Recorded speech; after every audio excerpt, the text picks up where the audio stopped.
it's your favorite Empress. Welcome and welcome back to another video.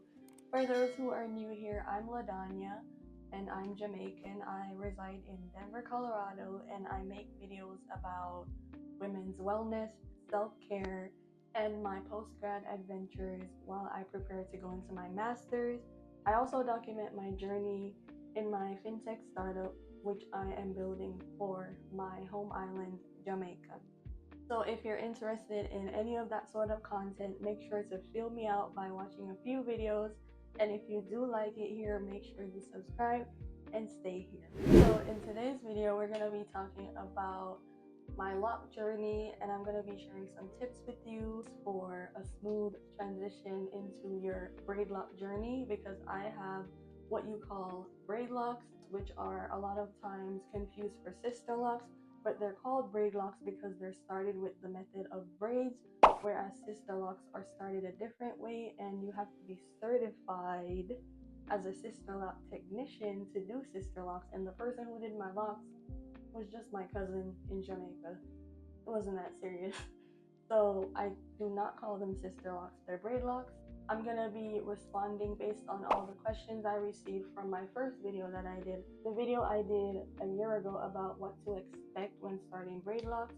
A lot of you had questions in the comments, and I wanted to just do this video so I could respond to you and give you advice based on all of those questions.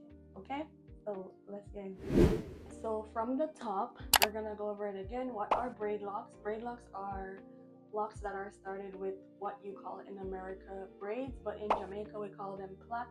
So basically it's a three-stranded method of doing your hair, and they're called locks because locks are when you leave the hair for a period of time and they begin to mesh together and lock, literally lock, because you're not combing it or brushing it to unravel it. So that's why they're called locks, and the method that you start them with matters. So some people start their locks with twists, some people start them freeform, meaning that they don't use anything. They just leave their hair to mat up and it becomes a lock. In this specific video, we're going to be talking about braidlocks because braidlocks are what I have, and I know how to give advice on that specific type of locks. Okay, I've had my braidlocks for 5 years now. I started them in 2018. My cousin started them for me, like I said, and yeah, they were started because I had just done my big chop a few months before, and I decided I wanted to do locks just to embrace myself naturally. In Jamaica, it is common for people to have locks in the Rastafarian community. I'm not Rastafarian, I just wanted to have the locks and have my natural beauty and embrace it, so that's why I have locks. Yeah, so these are 5 years old. They're about, I'm trying to show you how long they are. Just bra strap, I guess you would say bra strap length. I plan to get them down to my butt, and then after that I'll start trimming it, but that's as long as I want it to get. I don't want it to get too long, but there are people in Jamaica who make it go as long as down to their foot, like the Marley brothers and other people like that. You've noticed they let their locks just flourish. They don't cut it, they don't trim it, they don't keep it neat. They just let the hair do what the hair wants to do. To me, having locks is kind of a part of your lifestyle. You don't really manipulate it too much, but everyone does things differently. I've noticed in America, people like to make it more manageable and presentable because of the society we're in and the type of workplaces and environments that we go to. So I will get into that later down into giving tips about how to maintain hair. That's a little bit about my locks, and my experience so far with them is really about self-love, and it's allowed me to love myself naturally because I not only have locks, but I am blind in this eye, and I decided to love myself naturally, and a part of that was my lock journey. So I did accomplish that, and I'm really happy about my locks. But let's get into the next section. A lot of you had questions about when starting your braid locks, how long it takes for your locks to lock. So if you have 4C hair like I do, it took my locks about a year to lock. So I would say 11 months to a year is when it really started to like solidify and actually be like locks, like really locked, right? So in the beginning, when you have braid locks, the three-stranded braids are going to be visible all the way up until the year mark. Then it starts to disappear more and more as you reach each year mark.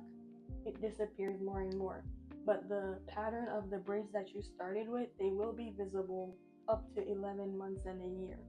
That's what happens based on your hair type and texture. And then for those who don't have 4C hair, maybe you have more loose pattern hair, because some of you did have questions in that you asked me, like if you have 1A, 2A type hair, what to do with your locks because your hair is more loose.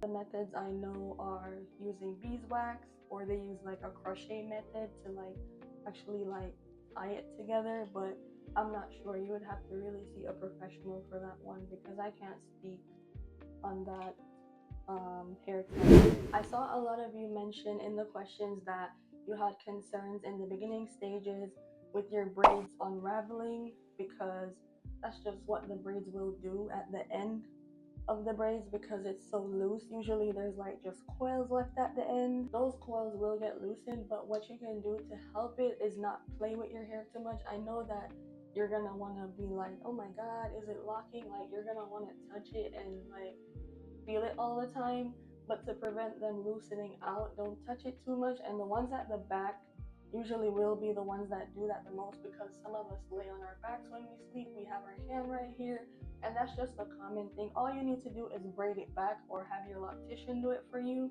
and wear your bonnets, wear your do-rags, whatever it is you wear over your head to maintain it at nighttime. Keep that up so that it can help with the hair loosening, right? And then further on, some concerns were about shrinkage or the lock swelling. So with the lock journey, it's a journey, right? It's a process. So your hair is realizing that, hey, they're not combing me out. It's not combing out. So your hair is just making space. Don't forget that your hair is literally somewhat living. I don't know how to explain that, but your hair is growing out and it's noticing that we're just going to be packed into this specific braid. So as your hair is growing, some of the locks will start to swell, but it's not going to stay swollen. This is just a part of the phases and processes. So I noticed some of you are getting concerned, like, oh, will it stay that thick? That's not how thick I want it. And no, it won't. That's just a part of it. Same with shrinkage. I know a lot of us have concerns about shrinkage because we don't want our hair to be too short and we want to be feminine with it. Don't worry about it. Don't worry about it. That's just a part of the process. And later on into the lock journey, your locks will flourish, because trust me, locks is the reason why my hair is this long. In my life, my hair has not been this long, to be honest. My hair has not been this long, and it's at my bra strap right now. So don't panic or worry about shrinkage or your locks swelling up. Those are just parts of a process. The next question that I saw a lot in the comments was, how often do you wash? Do you condition? So how often you wash will depend on the stage that you're in. If you're in the beginning where you just did it, you want to avoid your hair unraveling. So you will wash a month after getting your first set in, right? When you first braid your hair to start your lock journey, you wait a month before you wash it. That's usually just what the loctician tells you. Just give it some time, let it process and let your hair get used to what's going on. After that, I believe after your first tightening or interlocking, that's when you wash more frequently. Every 3 weeks, every 2 weeks. Those intervals are what you would do. And as you're further down into your lock journey, like a year and more, when your hair is actually locked for real, you can wash your hair as much as every week, every 2 weeks, right? But don't forget that, especially when you have 4C hair like we do, your hair is locked. So you're locking in whatever's in there. When you're washing it often, you're washing out moisture. So make sure whatever you're washing out of your hair, you're putting it back when it has to do with moisture. So make sure you oil your scalp and seal it, okay?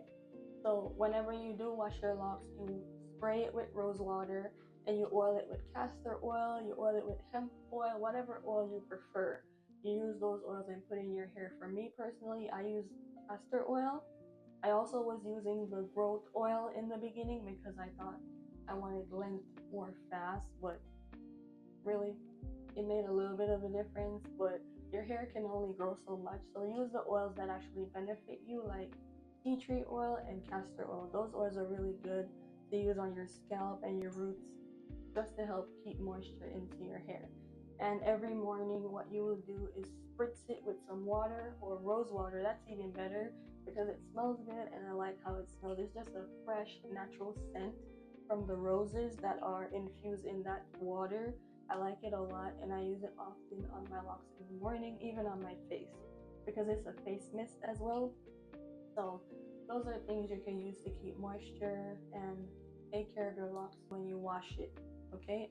The most important thing is keeping it moisturized. Okay, keeping it hydrated, especially in the summer and winter time. When the sun is out or it's really cold weather, pay close attention because you don't want your locks to get too brittle and dry. And there will be breakage. We're gonna get into that next. So for some of us, because we have the coils on the end, after the braids, we're just gonna have a little twirly, twisty coil at the end. Those are gonna fall off, and it's okay.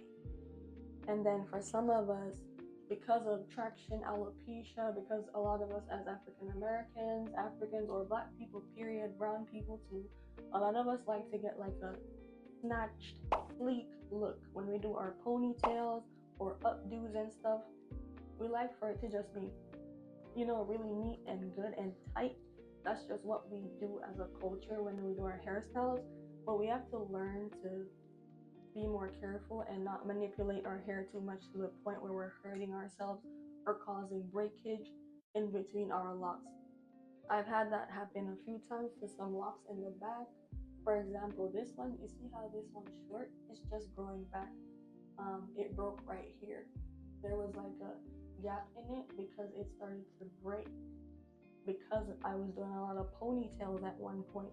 Even with my edges, I try to make sure I don't do too many ponytails or styles that pull it back because you can have traction alopecia and lose your edges because of the way that we try to style our hair tight and neat. Don't worry about the neatness. It's not really about the neatness. Locks are not always like the best route to go when you want to be too neat with it because you could cause traction and harm your edges. So you want to be mindful about that. Now we're going to talk about styling and interlocking and maintaining our hair, our locks. So whenever we're maintaining our locks, we're using methods called the interlocking method for Braidlocs specifically. I think interlocking is better compared to palm rolling. Interlocking does last longer and it's more conducive for Braidlocs because it's sort of like when you interlock it, it's like the crochet method and it's like adding on more of those braids, right? So you're adding in more of that, and it's really neat too. You can see your roots again and all of that. It's the same with palm rolling, but palm rolling is like this method where you're doing this, and this can also cause traction alopecia if it's done too tight because you're just literally doing this, rolling it in your palm.